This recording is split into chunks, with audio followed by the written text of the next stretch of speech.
Good morning. Good morning. Tawau, welcome, bienvenue, Pitagwe, everyone.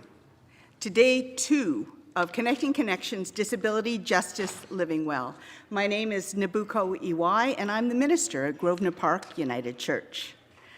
As we gather on Treaty 6 land, I am grateful for the stars that twinkle at night that we can actually see, the beautiful rime frost that we saw last week, and the ability to learn the difference between rime frost and hoar frost, and how much diversity there is in snowfalls and frost. I wonder what the snow would call itself if it were to give itself a name. And maybe that's part of our journey, is to learn the names of snow as well as each other. I am grateful for all who have lived and do live on Treaty 6 land, including the Nehewak, the Dene Sulane, the Six Kai Tsitapi, Nakau, Nakawinawak, Nehitawak, Nakota Odayebi. Also in the traditional homeland of the Métis, and we gratefully also name the non-treaty Dakota First Nations and La Prairie Ronde Métis. I am challenged to seek Wakota Hisiwin, or reconciliation with each other, different communities, the world, and all its inhabitants, human and non-human. Welcome all. I hope you had a good night's rest last night after our entertaining stories and poems and dance and song from last night. It certainly lifted my spirits. I just have a few announcements before we get going this morning. To remind you, there is an accessible washroom through this brown door over here. There's also an accessible washroom downstairs on the lower level of the floor, which can be accessed through the lift, which is in the northeast corner, or through the stairs. There are also gendered washrooms downstairs with stalls. So we would invite you that if stairs are not a barrier to you, to choose the ones that are further away. We give thanks this day, in particular for our funders and supporters, in addition to Grosvenor Park United Church, including the United Church of Canada Innovation Grant, the James Robertson Memorial Trust Fund, a part of the United Church of Canada's Foundation's Seeds of Hope granting program, the Meewasin Valley United Church Outreach Fund from the Living Skies Regional Council, the United Church of Canada Vision Fund, Identity and Mission Unit, the Saskatchewan Writers Guild Reading Program, and Christian Horizons. We give thanks for our 2 American Sign Language translators today, Brandy Radcliffe and Carla Clausen, and the many volunteers who you will see floating around here today. We give you thanks, especially those who are here. Hi, welcome, turn around, look at each other, wave, acknowledge each other's presence, and also those who are live streaming. We invite those who are live streaming for free. If you would like to support this program, please do feel free to send us a donation at donation.gpuc@gmail.com. Coffee and muffins are available for everyone as the day progresses. Please help yourself. In addition to lunch at noon, there will be a reception at the end of our schedule this afternoon, and everyone is welcome to join us. If you are one of those people who named an allergy or a food sensitivity, please do talk to Dawn Weber. She's at the back, and she's wearing a white apron. So she just wants to clarify with you about your allergy or your food sensitivity. Last night, you will have received a schedule, and there's one posted on the wall. There's 2 flip charts. One of them has the schedule up there. The other one is an opportunity to write comments and evaluations as we go along. There is an evaluation form, but if you find something that was really interesting or just in the moment and you want to, there's a marker there, please do write something.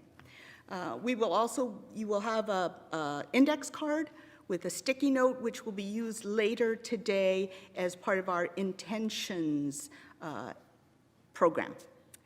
And this morning, we begin our first panel.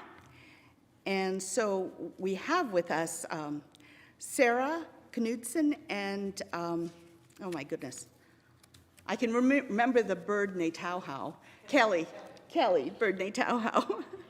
Now, their full biographies and the purpose of this particular panel are on the website, which you will have received in your registration package email. So I'm going to give a shorter, different biography of their work as it pertains to our conference today. Sarah Knudson is an associate professor of sociology at the University of Saskatchewan St. Thomas More College, whose primary research interests are in the area of families, gender and culture, family and couple formation, intimate relationships, young people with disabilities. She received an Insight Development Grant to work on the experiences of disability and intimate relationship formation in modestly and under-resourced communities. Kelley Bird-Naytowhow is Cree from Montreal Lake Reserve, Sturgeon Lake, Saskatchewan, and has a degree in Indigenous social work.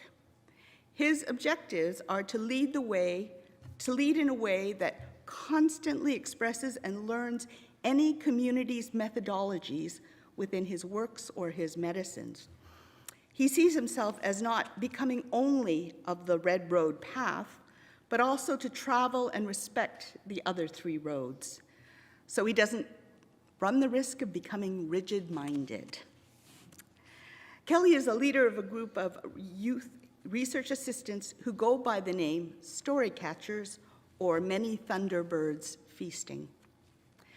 As we gather in Connecting Communities, most connected to this conference is a paper written by Sarah, Kelley, and Tamara Baldhead Pearl called Finding Our Good Way, Critical Reflections on Researching Disability, Connection, and Community from an Indigenous Perspective.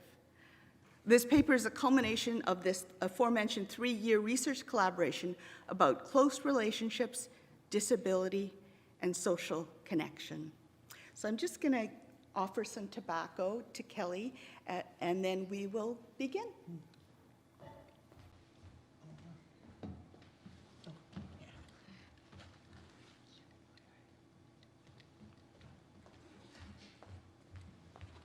Please welcome them.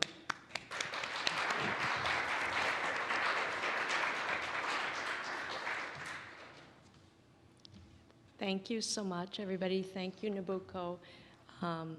We're excited to be here today, and we hope to take you on what will probably be a brief and whirlwind tour, but a conversational one of some insights that we've picked up. I want to start, before we kind of get into a little bit more about the work we do and the traditions or disciplines we work in, I want to say that the deeper we get into this work, the more humbled we become, because we realize how little we know, and certainly delving into the area of disabilities has made us realize how incomplete and in some ways how flawed the systems or perspectives that we grew up learning are, and how we want to go about improving them as well to be better scholars and just better citizens in the work we do. So.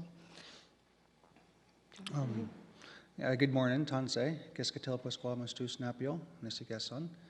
I come to you as Black Buffalo Man this morning. I'm honored to be sharing some space with you all today and let you inside my mind and heart and what I've come to learn, what it means to be human here on Mother Earth. I'm going to be coming from a perspective of a mental health therapist. my biography, I got to update that. So I got my degree, but I also went my master's and got my mental health therapist certificate. So I'm going to be speaking from the James Smith incident. This is where I'm currently been up for the last 3 months now. And so that's the context I'm going to be speaking to. And we've decided to structure our conversation this morning sort of in two parts. In the first part, we're going to set the stage and we're going to talk about the disciplines or the traditions that we come out of, what we've learned about disability, what we've learned about how we can do research, what we've learned about how we can do research in what we call a good way. And then in the second part, we're going to offer you 10 guideposts that I think have been sort of profound moments of learning or ways of us doing work with persons with disabilities. So Nobuko has introduced us and we've added a little bit of extra information there. In terms of who we are and the work we do and the traditions or disciplines we work in, I'll tell you a little bit about sociology, and then I'll hand over to Kelley to explain, what he learned sort of in his training and what you've learned also from, your upbringing and your just other experiences.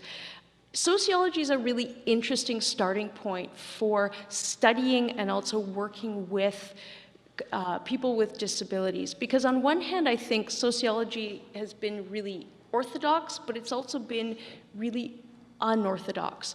On one hand, obviously I was trained within the university, which can sometimes do things in a traditional way or be maybe more limited in the types of knowledge or scholarship that it wants to accept as being more valuable. But thankfully, in sociology, especially in qualitative research, which is the kind of research that I do, I've had a lot of opportunities to learn about the value of working directly with communities and working directly with people, and certainly that's going to come out in what Kelley talks about.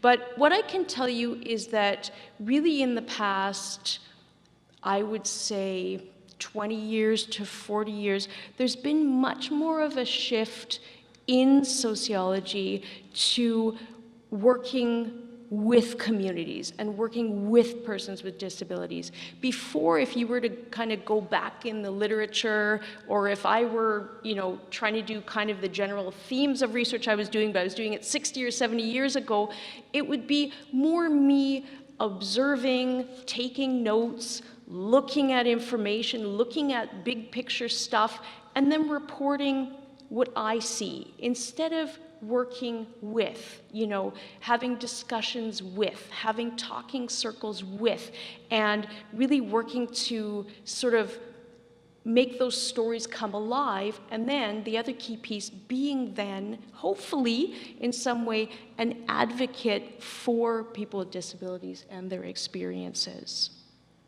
So I really want to highlight that shift and how that's influenced how I work and also how Kelley works. Thank you.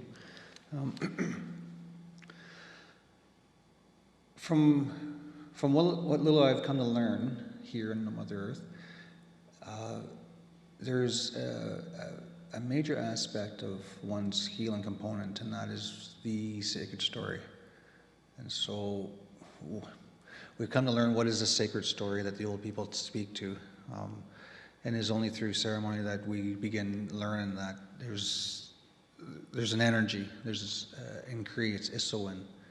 And so when we begin learning about Isowin and energy through the ceremonies, and it takes that consistency and that constant engagement with Isowin, or as Willie Ermine speaks to, those particles within ourselves. It's a humble walk. One greatly gets humbled while learning about energy and Isowin. It takes a lot of paying attention, and it's extremely hard with all those distractions out there.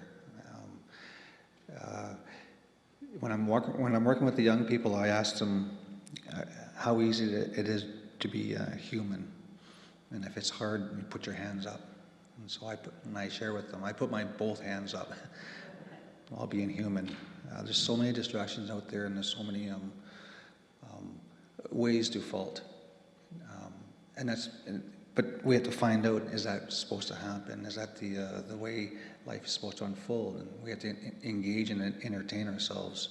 And how do we move with that? How do we work with that energy? It's shown to us. We're being humbled. It's part of our mental, emotional, spiritual, and physical domain. The greatest teaching Creator gave us is learn about what it means to be human. We made that exchange from the spirit realm to the physical realm. We have to know, what is that exchange about? Picking up on what Kelley just said, I want to emphasize sort of two core approaches or concepts that we've really been thinking a lot about, also with our colleague Tamara at the University of Alberta that Nobuko mentioned. And one concept is, how can we do work as a helper or a healer or a researcher who wants to share stories for the sake of empowering communities? How can we do that in what Kelley and I call a good way? And the other concept I want to talk about before we offer you these sort of guideposts for doing helping, healing, and research work is, what is a sacred story? And when we talk about connecting with people in our communities who have disabilities, what does it mean when we say that we want to share their sacred stories, understand their sacred stories, and be able to bring those experiences into a bigger public conversation so that change can occur, whether it's personal change in their lives, policy changes, cultural changes, all of that. For me, coming out of sociological training, but also for somebody I'll share, on a personal level for whom faith is very important in my life as well. I've come to understand through that combination of academic work and personal core values that doing something in a good way means honoring the full personhood of whoever you're working with. And for me, that has been honoring the full personhood, not just of people on my research team, like Kelley and Tamara, and what they bring to a research project, but also honoring the full personhood of the people I encounter in my research. And as a qualitative researcher, I do look at big patterns, and I've done things like surveys that involve less of an encounter with individuals, but more I've tended through my work, whether it's in schools or my work talking about people's experiences with dating or relationship formation. What I've tended to do more is sit down, whether it's in groups or individually, and really have conversations with people to really get to know them. I feel like a lot of times in research, we've tended to hold more of a distance. And I think sometimes, and I understand because I did this more at the beginning of my career, I felt like it was, professionally appropriate to have more of a distance, or to kind of come into the research scene and then go out and then report, and to be more sort of maybe formal in that way.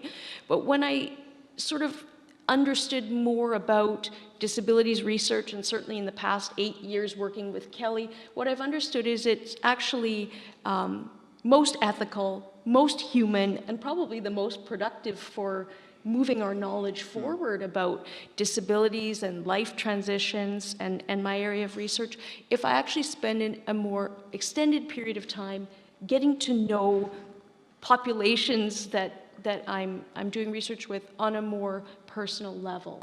So that for me is, the good way, and also involving research participants in the process of generating the research, right? You do your work, you do interviews, you do ethnographic work, and then you come back to the people whose voices are going to be a part of the project and you say, how do you think this is shaping up? This is what I'm finding. This is how I want to convey your story or your struggles. Is this fair?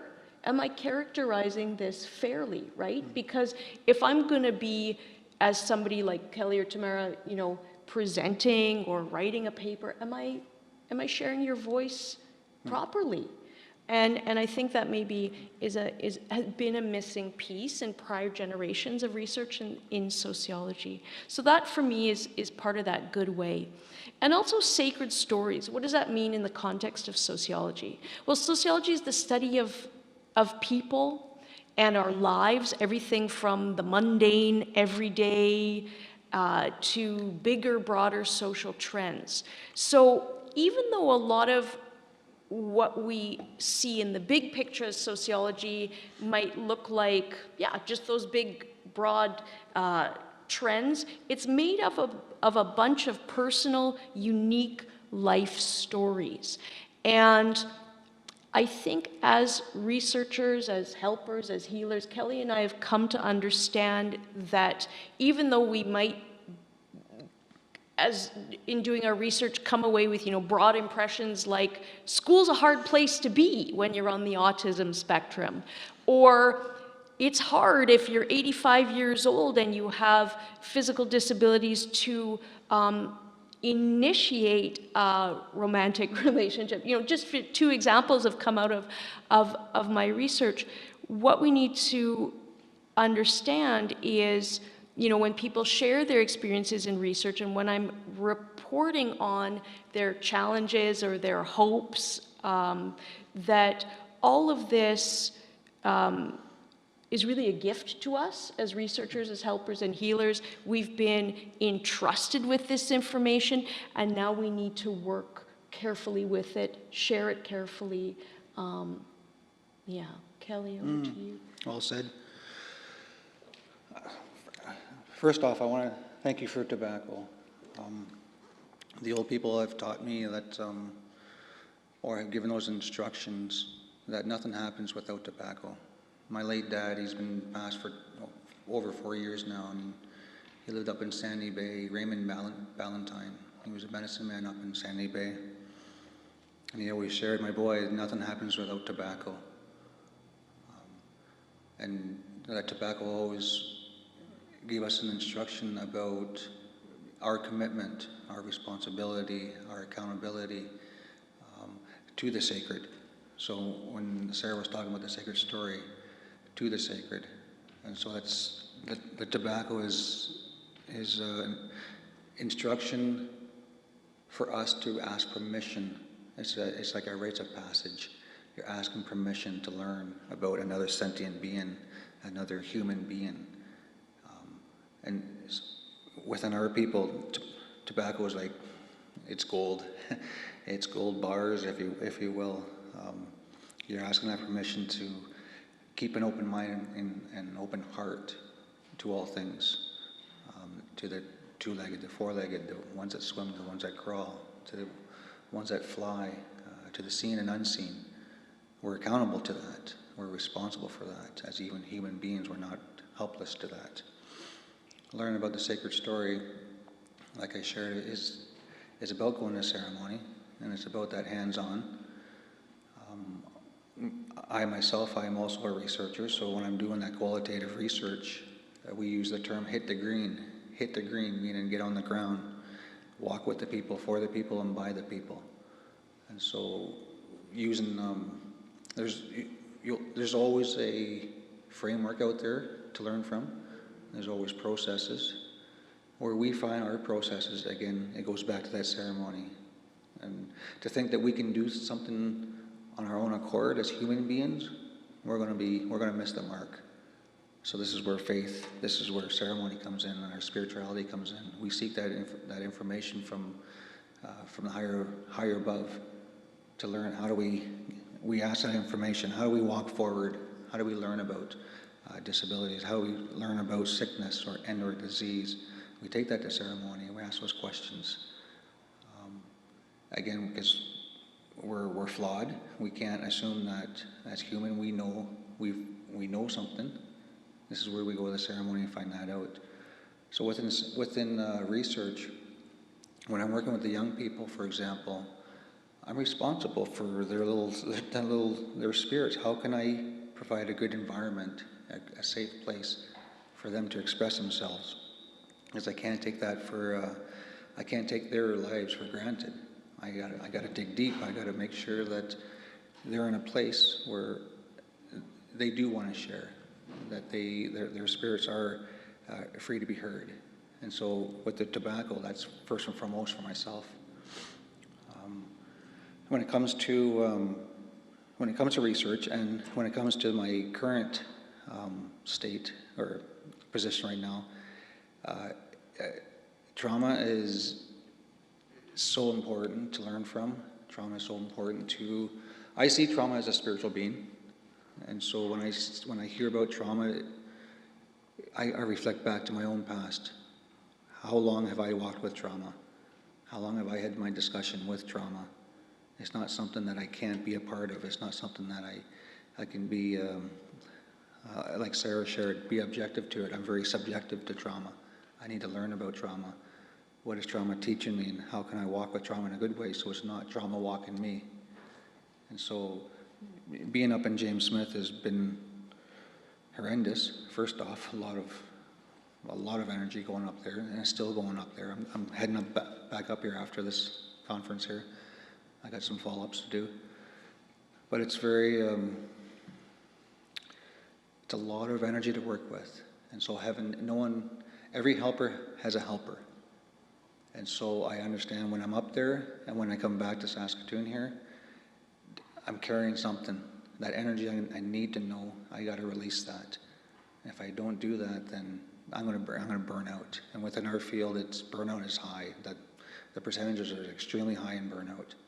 And so learning about my boundaries and limitations, I need to know that. I'm far from perfect. I'll be the first person to state. I'll make my mistakes. I'm going to make my mistakes. And I already made decisions right now that I'm going to make mistakes. The idea is, how do I move forward? Who's within my circle of influence? Who's my helpers? Who can I ask for help and assist? Because I've got to learn I'm not alone in my healing. And so as long as I know I'm not alone in my healing, there's something that shares to me that maybe I should be asking more questions. Maybe I should be more, maybe I need to inquire about more of this thing called humanness. And how have I flawed? And is my story unique, or is it not? For the fact that maybe I can relate with a lot of people that I just haven't had a discussion with. And so having that bravery and courage to speak your heart and mind, it's tough. It's tough, but there are processes to do so. I think a lot of what you said, Kelley, reminds me of something I've started to say to my students in one of my favorite courses that I teach, which is research methods. I tell them that on one hand, as a professional, we're constantly, whether it's in your field of social work, therapy, sociology, other academic disciplines, we're taught to have an open mind. But we're not always taught as much to have an open heart. And I feel like when we start to think about doing research in a good way, when we talk about the importance of the sacred stories of research participants or people in settings where we're doing our learning, we need to come with as much of an open heart as an open mind. And in many ways, that's a fundamental shift in academic work, because it's a confession that as a researcher, and then extending, into social work as a helper or a healer, you're vulnerable too, right? The people that you're working with, learning from, doing research with, they're coming to you, being vulnerable, sharing, information about their lives in the hope that this is going to bring knowledge forward and create good social change. But you're being vulnerable too by saying, I don't know much about this. I want to learn from you.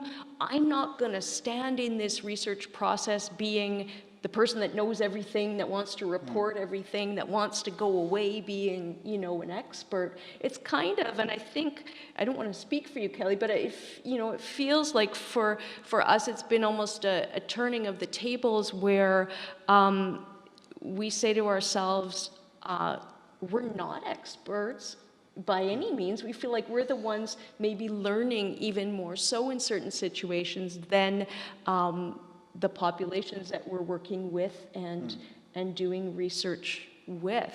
So maybe on that note, are we good to move into the guideposts? Let's do this. All right. So Kelley is a man of anecdotes, a man of stories. I find he always has just the right thing to illustrate. When we were reflecting on this topic and what we wanted to share with you, what really emerged was a collection of suggestions or guideposts that we've learned through our work that we want to share with you today. And with each, we'll sort of bring in a little bit of background from our own projects and our own work. So the first sort of point or principle from hitting the green, as Kelley likes to say, going out and being in the field and doing work, doing research. The first one is we need to see the whole person, and we need to seek wholeness for persons with disabilities that we work with as a helper, as a healer, as a researcher. Okay, yes, I'll pick up from here. Sure. One thing about that I've come to learn through research and through hitting the green and working with all our relatives is that, and it goes back to being human. One thing that came to me was I believe we're always catching up. We're always catching up to be human. Every day we're challenged by that, mentally, emotionally, spiritually, and physically. We're catching up to be human. And so during that process of catching up, learning about the whole person also, it comes into our minds and hearts. I take it for granted that people understand that the longest journey in your life is from your mind to your heart. I can't help but think that, is that a common knowledge, or is it not? And what the idea is, what's in between from mind to heart? What we do in professional or non-professional, being human, is doing that hard work. And so understand that hard work is extremely important, but extremely hard.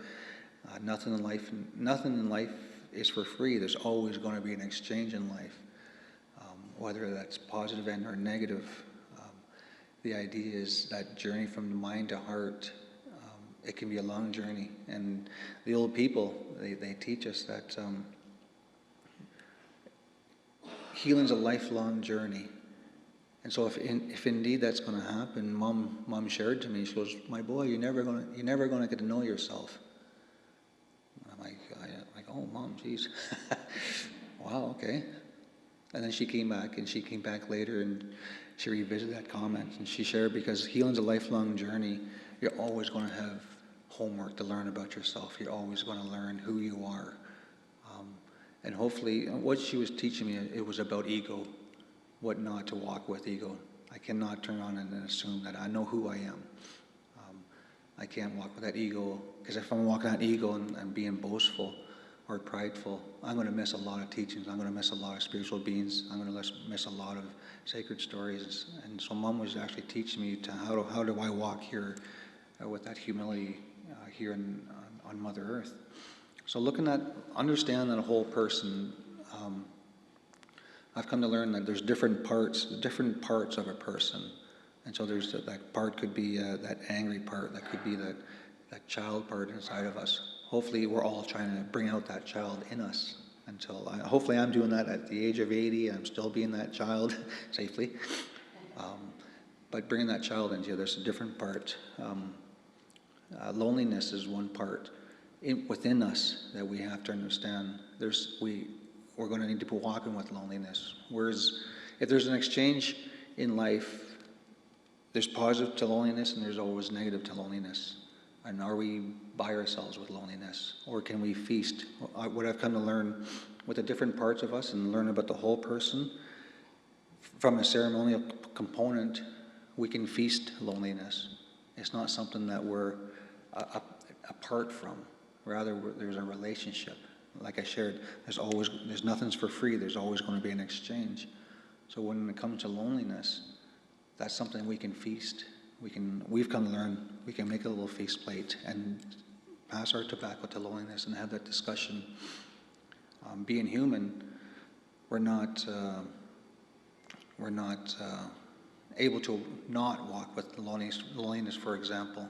So if we're going to have to walk with loneliness, and that's a relationship, what are the processes out there from your cultures and my cultures? How do we learn about loneliness? I see it as, again, a spiritual being, loneliness. But if we don't have boundaries and limitations, then we won't understand that very relationship that can teach us. And so when it comes to, like I shared, trauma and or disabilities, the idea is to what is my part? What is my relationship to that very that topic and or that physicalness and the mental, emotional, and spiritual realm of trauma and or disabilities. So learning my role is important. It's imperative to our healing. Yeah, so seeing the whole person, acknowledging loneliness, acknowledging trauma. When we talk about disabilities in the context of people's lives, like Kelley's saying, we see how everything and all the parts of somebody's life are connected. And like I always say to my students as they learn about doing research, I tell them, the world is such a messy place, or studying society and the people in it is such a messy place in the sense that everything is connected. And I'll give you the example of two different instances where I've studied disabilities. One is youth, right? So people would be 14, 15, 16 years old, thinking ahead toward launching into young adulthood, thinking ahead toward maybe getting a job, moving out of their family home.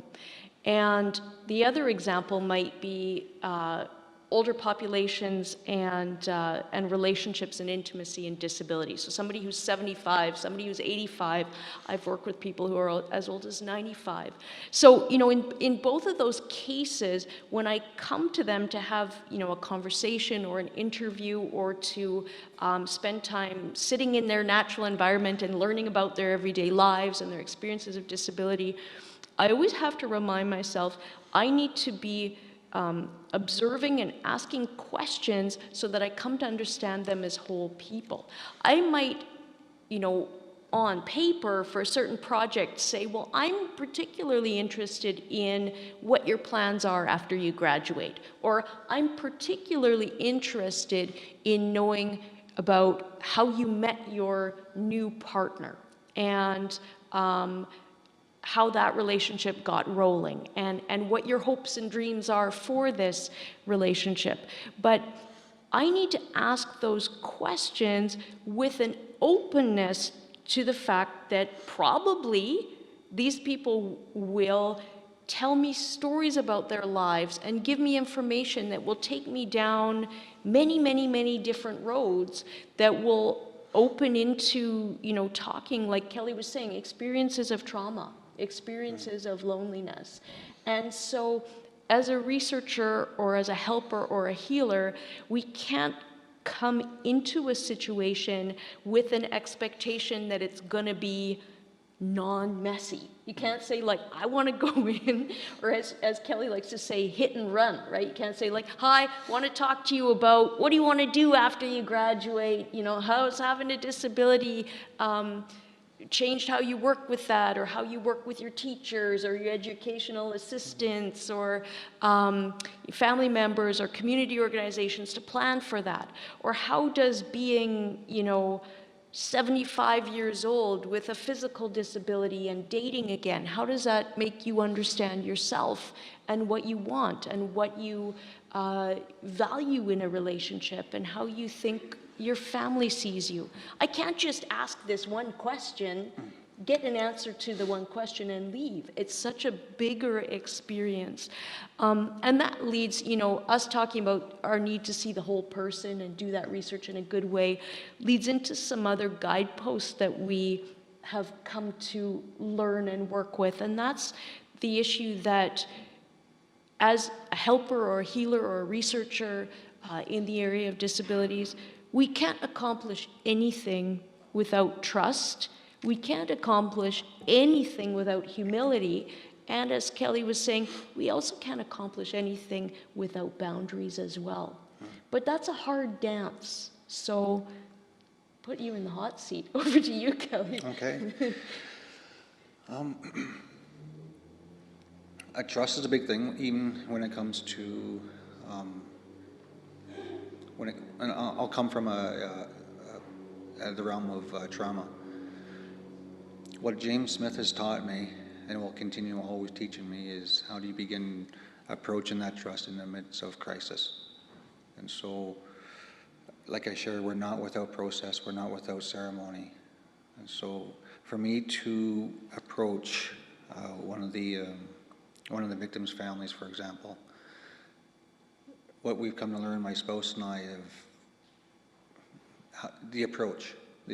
So I believe there's always there's three phases to any relationship. There's the initial introduction or your approach. There's a relationship itself, but then there's follow-up. If there's no follow-up to the relationship, then one must ask or question their initial intent. And so when it comes to trauma, we invite the individual to come to that lodge, that teepee, or that prospector's tent that's set up. And we have that fire set up. We need that fire to be there. We need the individual to place their tobacco into that fire for them. They need to be very much a part of their healing. I'm not there to heal them. It's them who does it. I'm just trying to guide them. What I've been instructed to do was, and Dad shared with me, we need to meet Creator halfway. And so if I need to meet Creator halfway, well, then that insinuates that there's a process to do so. And so asking the individual to offer that tobacco to that fire, maybe they have to hold that sage in their hands as they speak. When you're working with and walking with one sacred story, and you're trying to go from the mind to the heart, there's processes. So this is why we have the sage in the hand, so it goes through the body. There's an element of needing to connect to that Isoan energy, because in the midst of trauma, the mind doesn't know any difference. It'll just bring a bunch of stuff up, and so there's a lot of aspects of being disconnected. Through ceremony, the idea we're trying to connect yourself back to yourself. In many instances, you'll find in the midst of trauma, when you're working with the whole person, or not so much the whole person in that time, you realize, we understand that mind, the individual is still stuck back in the very moment when the trauma happened. And so the idea is we need to bring that mind back so that they can be that community member, that they can be that helper that they are. But their mind's still back there. So we have to find out, how do we bring that mind back into the present? And so being human is not only the present, it's the past, but sometimes we need to go to the future. But there's processes to do so. But as a helper, it becomes, well, I'll just say it. It can be dangerous work at the same time, because you're taking something on. Like I shared, there's nothing for free in life. There's always going to be exchange. So when you're working with someone, as a helper, I too need to protect myself. Yes, I love the idea of listening to someone's sacred story, but there's energy in that story. As much as the story that I'm sharing with you, I'm giving out energy. So I need to be able to protect myself in a good way as a helper, and understand I need boundaries and limitations. What are my boundaries and limitations? If I don't have the answer, then I'm going to find out and not talk to someone who does have the answer. And so I'm letting them know that I have limitations as a human. I'm not here to fix you. I'm here to walk with you, and let's find out what medicines through your sacred story can we figure out. But yeah, limitations, boundaries. We also have trauma is humongous energy in itself, but having that fire, having that sage, having that water with us, having well, I'll bring my Ospawag and my pipe there with them as they're talking. The idea when you're working with a whole person, you seek first to understand, then to be understood. And so understand their sacred story. I can't work with someone and start delivering instruction without listening to them first. I need to make sure that they're heard. Through their sacred narrative, it gives me instruction how to weave through the instructions. So therefore, my methodology, how I'm working with 10 people, for example, it's going to be different all 10. I'm not going to use the same ways for all 10 people because it goes back to the individual sacred narrative. That's where the instruction is. But if I don't listen to the instruction, I bypass that crucial part, then I've missed a big piece of that trauma, and I'm not doing my part as a helper. Just like Kelley said, I'm not here to fix you. I can walk with you, and through that can bring about, hopefully, change or help. You know, I think, especially in your case, Kelley, you have to work with careful boundary setting because you take so much on, especially with your work at James Smith. I've learned as well, you know, especially if I'm working with my research that connects to disabilities, I feel like people's stories live large in my life. I'll go out running, I'll be making a coffee, I'll be getting ready for bed, and what people have shared with me about their lives, you know, especially working on an article, working on a book project, talking about these things. The trauma, the loneliness, the experiences, I think about that. And like you say, and in different ways, I mean, I think your way is particularly intense, but we take that on.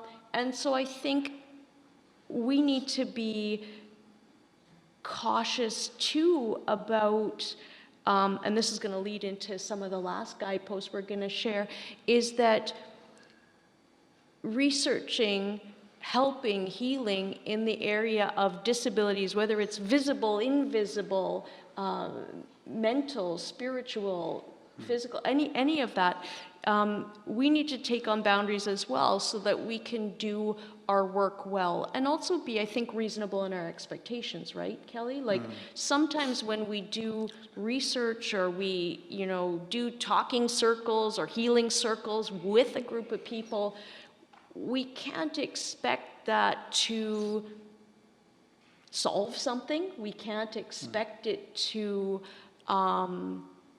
necessarily create any kind of big social change. I think, at least when I think about my work, I always think about little steps and trying to take on something reasonable or try to raise a bit of awareness about something or try, like you say, to meet somebody halfway and help them come to terms even with what their story and their experiences are. Yeah, to bounce off that, one of my helpers shared to me years ago that Kelley, don't expect nothing, accept everything. And so I'm like, whoa, wow, that hurts. Because I was expecting him to listen to me, solve things, give me solutions, and he hit me with that hard medicine. But he was exactly right. I was expecting outcomes during my time of hurt, during my time of pain, and I wasn't expressing that patience. But now I need to learn and define what is acceptance, and so that's a hard teaching too. That's a loaded word, acceptance. especially out there in society. How much is acceptance honed in on and or expressed in that good way? In Cree, that's Manitoba, the good way of life. And so acceptance is a hard and loaded teaching. The idea, again, how do we get there? How do we walk with acceptance? Within our work, we aim to empower the person. It's not, like I shared, it's not up to me to fix you. To go into any scenario with that paradigm, I'm going to fix you. That's not good conduct. It's not good conduct. And that's very important. I understand one's conduct is important. Honing in on that journey of your heart, that hard work. What are the consequences of that hard work? It's not always beautiful, that hard work. It's going to be ugly. Each and one of you, you've got your own medicine, you've got your own skill, you've learned what you need to learn, and there's always going to be a consequence to that, what you've learned. Sometimes we need to unlearn what we've learned. And to this date, I still do that. I still question and be critical to even what I learned. Is what I learned is the way. I'm like, well, maybe not. I got to find out. But I will share with you, I will not walk 100% as a Cree man for the mere fact that I need to keep my mind and heart open to all things. I have many other relatives that I got to pay mind to. So if I'm only walking as a Cree man, I got my blinders on, I'm going to miss a lot of other teachings from the other three directions, our white brothers, our black brothers, and our yellow brothers. So that's why I will not walk as 100% as a Cree man, because I need to keep my mind open and my heart open to all things. And it's not easy, but for me, it empowers me to be able to give back, so that it allows me to express that exchange that I spoke about earlier. When Kelley says, I'm not going to walk 100% as a Cree man, it reminds me of one of the most profound lessons I learned in sociology, and this would be in undergrad when we were learning about, what is this discipline about and what are the perspectives that have shaped it. And there was a German sociologist, and his name was Max Weber, and he put forward this concept of Verstehen. Sorry, I'm not German, I'm not pronouncing that beautifully, but it's this idea of putting yourself in the shoes of somebody else.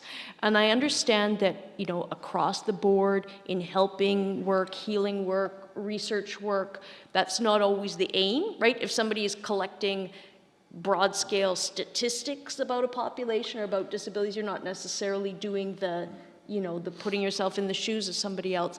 But I think that for the work that Kelley and I have done, if we think about running a talking circle, running a healing circle, sitting in a classroom and watching how students are learning and thinking about the future, talking to people who've experienced bullying and harassment with online dating as a result of their disabilities, individuals that are scared to put themselves out there again in intimate situations because they've been, ridiculed or made fun of.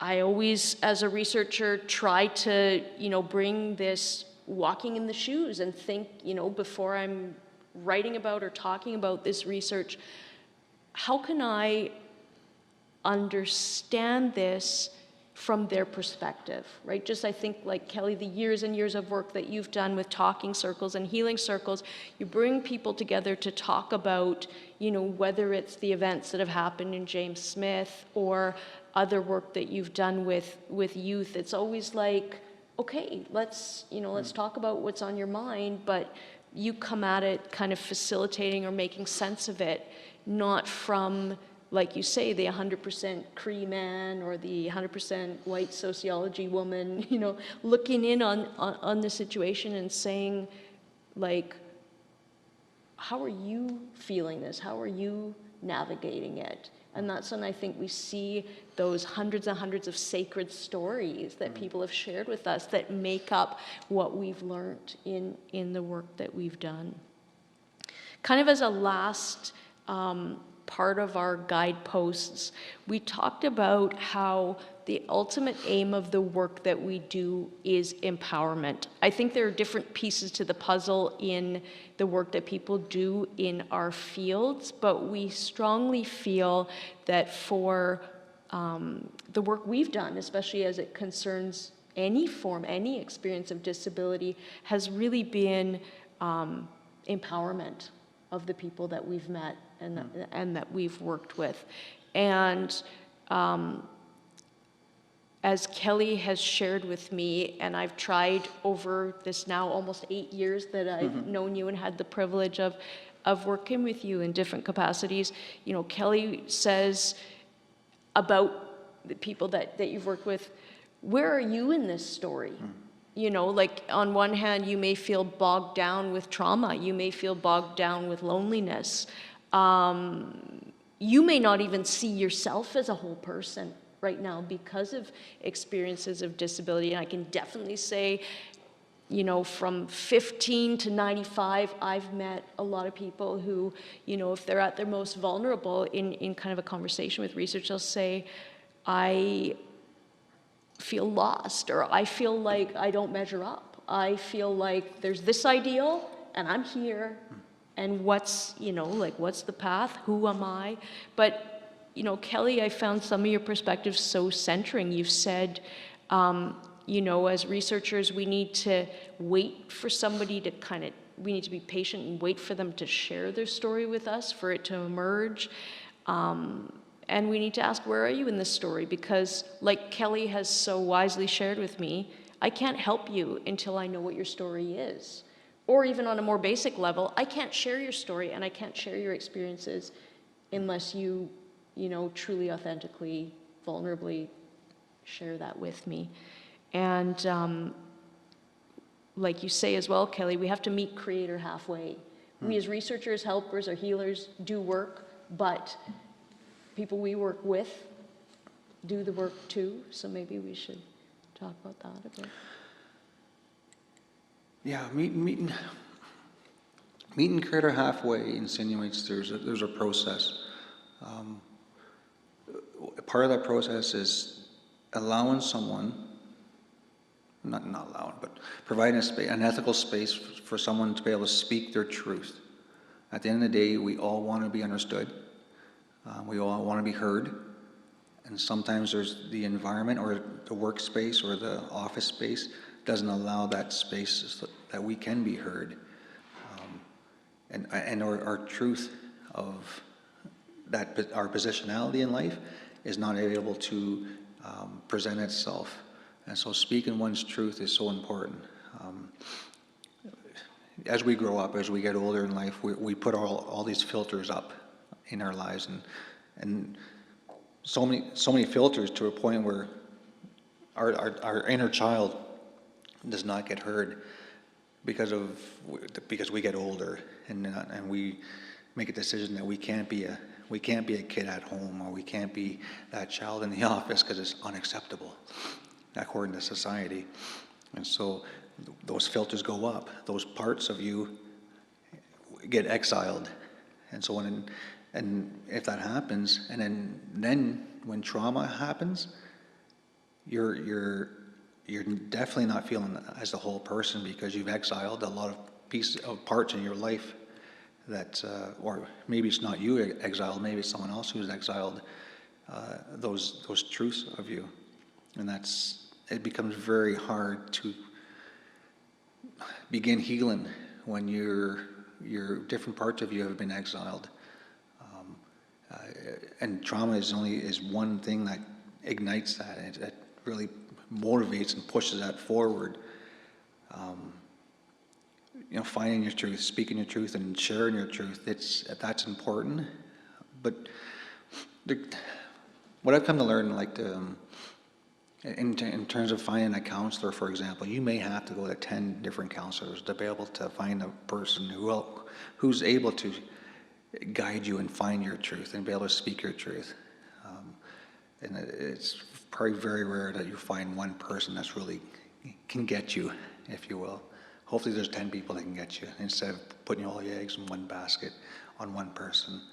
And so this is why I'm sharing, asking questions to many different people from many different disciplines is a good thing. It can only be a good thing. The idea is what is my role as a helper, but more so, where is the other person who I'm working with? What is their role in their healing? I won't take that on. I can't.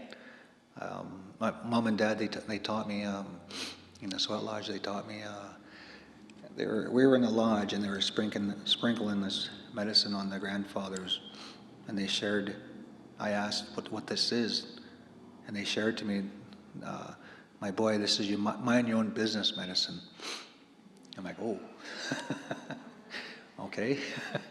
So after the lodge, I asked, what is this? Like, tell me about this. I even gave Mom tobacco. Tell me about this.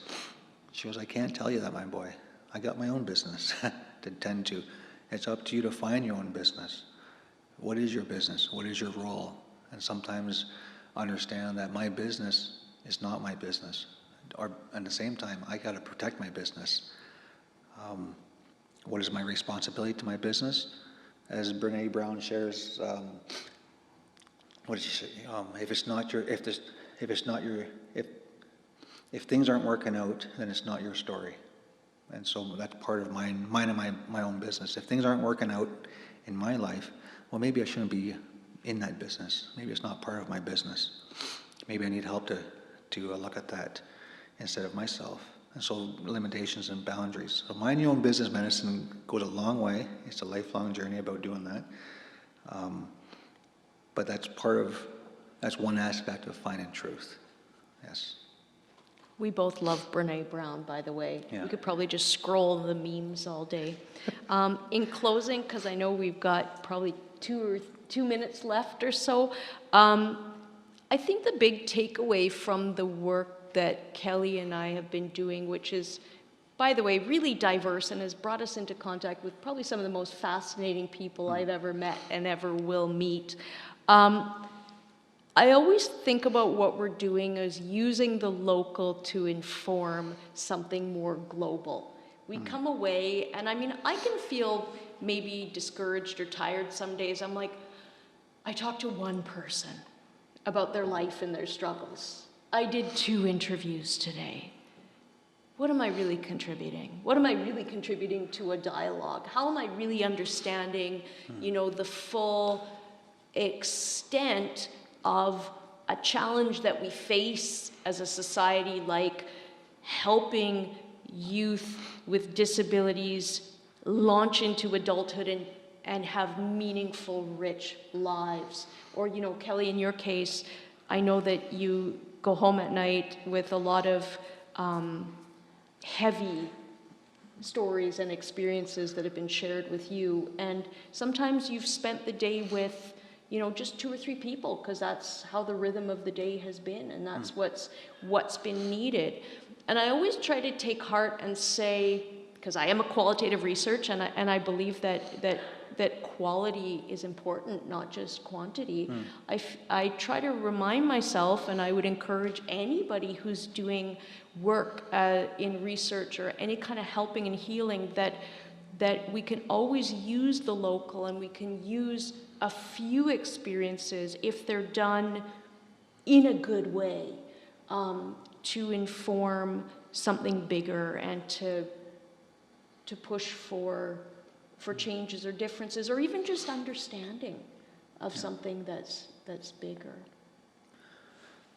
For example, when I go back to, after this, I'm heading back to James Smith, and I've only set aside 3 people to see, and that's my day, and I won't see any more. As a professional, we're kind of boxed in.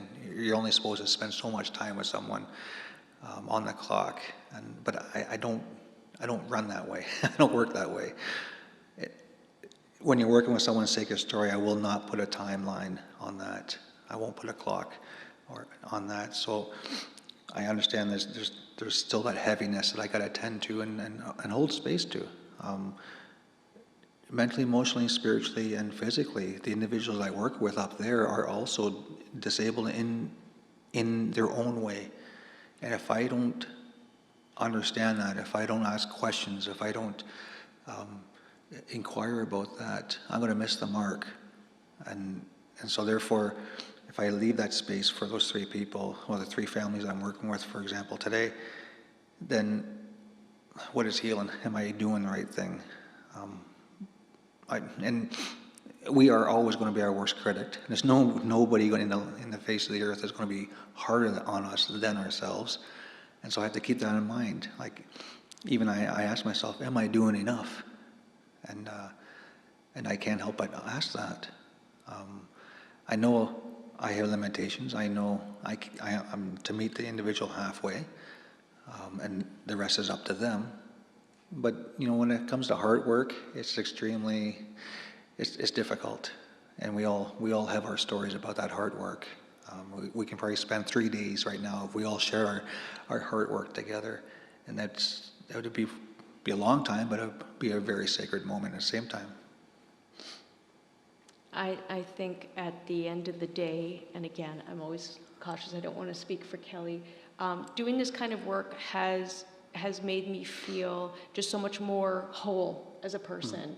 I mean, I originally learned when I was an undergrad student, what can I do within sociology? How can I approach relationships and studying families? And then later, as I got into researching disability, how can I, what are the different approaches I can take? And I gravitated toward doing, interviews and conversations and ethnographic work, because I found it was the most fulfilling, the most gratifying, and the most effective way of getting at those stories and really understanding those lived experiences. I'm kind of an optimist, so I like ending on a good note, but like that. But Kelley, How much time do we have? I think we're done. Okay, I'm good with that. Thanks, guys, and we're always so happy to continue any conversations or any threads that have been of interest to you. So. Okay. Hi. Thank you so much.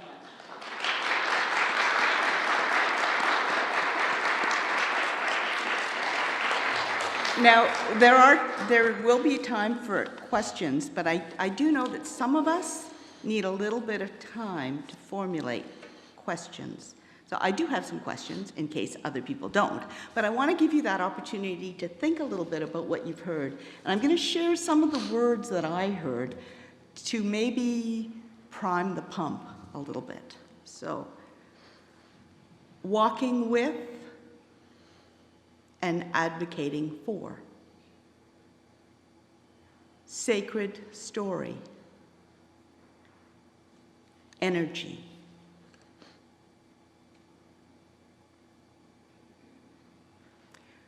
Guideposts. Seeing the whole person. Feasting on loneliness. Expect nothing, accept everything. Creating ethical space. Mind your business. Find your truth. Use the local to push for global change. Do we have any questions? there are questions, I have a microphone that I will run out to the folks who have a question.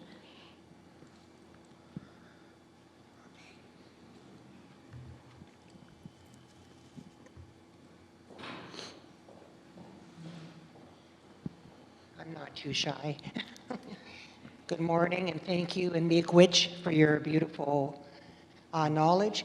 One of the things, actually, Kelley, I wish you, could you speak to the concept when we're doing this important research and inner work? Research is inner search for myself, and I do have my PhD, quote unquote, and I do, truly, but the teachings come from within. Speak to the concept when we're doing this kind of work, and I would offer you tobacco, but you have it already, about bringing our spirit home. I think that's an important guidepost in research and inner search. Miigwech. Good question. Good. First off, good to see you, Jackie. It's been a while. There's a ceremony out there that we've come to learn that it's called Call Your Spirit Back ceremony. And so an example that we're instructed, like I shared my spirit name in the beginning right now. I know before I leave I gotta call it back because I can't keep it here. It's no good here. I need it. I need to take it up to James Smith with me, and so I have to call it back. And there's a process to do that. But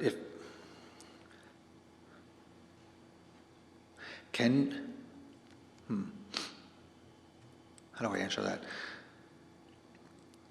When it comes to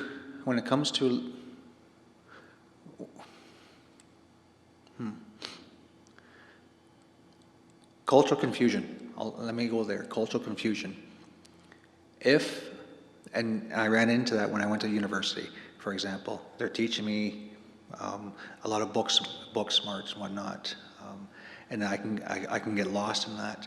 If I didn't go to ceremony and kept that in my perspective of my healing, I run the risk of having that cultural confusion immersed with my healing. And if that happens, have I put so much barriers up to a point where I've not taken care of my spirit, or I've not called my spirit back? That's a loaded question. It's a loaded question. It's a very beautiful question. It needs to be looked at and inquired more about. But there are ceremonies that do that. Just know that you always have to call your spirit back. It needs to be with you. In doing so, nothing in life is for free. You have to feast your spirit. So there's ceremony to feast your spirit. If you're asking help from your spirit, you need to feast it. You just can't go in life and expect things to happen because you've got a spirit name or you've got spirit. You need to feast that. There's always an exchange.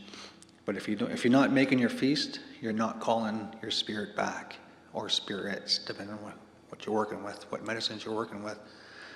But a beautiful question. Call your spirit back.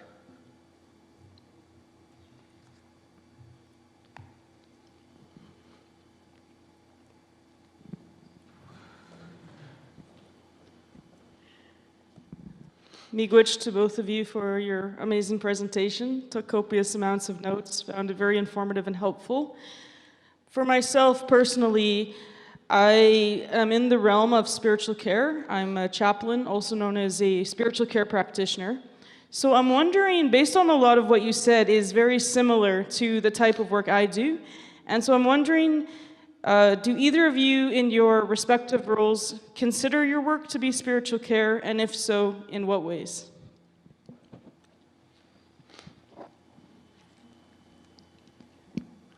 The work that I do is something that I think hasn't traditionally been allowed to be seen as having a spiritual care dimension.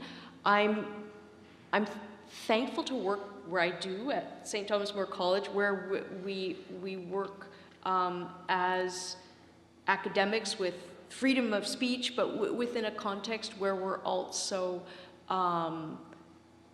allowed to explore or encouraged to explore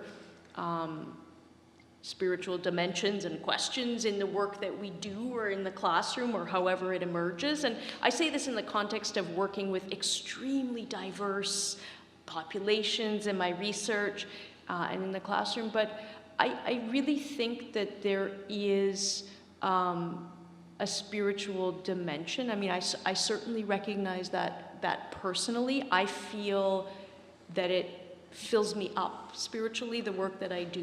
Not every day is great, right? Like any of us, we have bumpy days where it just feels like going through the motions, but especially when I have a moment to reflect on work, like if I'm on a teaching leave and I get to have a few quiet days to read interview transcripts or to revisit places or groups where I've done research, or even a moment like this where I get to sit and hash it out with Kelley about, you know, the work that we do. I definitely recognize that. And I think that in my discipline, there's also a growing acceptance of that. And we mentioned Brené Brown earlier. I'm so thankful for academics like her who can say, yes, on one hand, I want to contribute to knowledge in a way that's rigorous, in a way that follows my discipline and ethics and all of those things, but in a way that can also help me grow and help me be a fuller person. So yeah, even though maybe if you asked me that 80 years ago, I would be cagey and I wouldn't want to admit it. I think we're at a moment where we're able to admit it, and I would freely say yeah.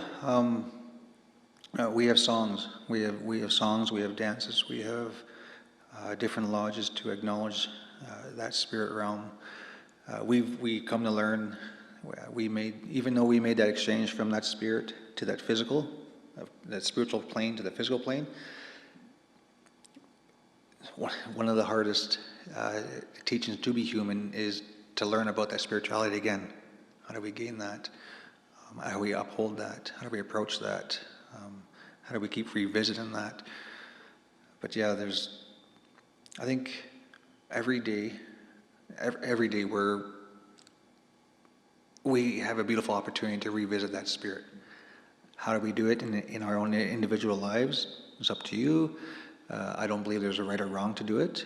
Again, it's conduct, your intention. But yeah. Every day. Next day. Thank you so much. I have gained so much, and I appreciate you opening your hearts and your minds and your spirits to us today. I am truly humbled and grateful for all you've brought today. Thank you.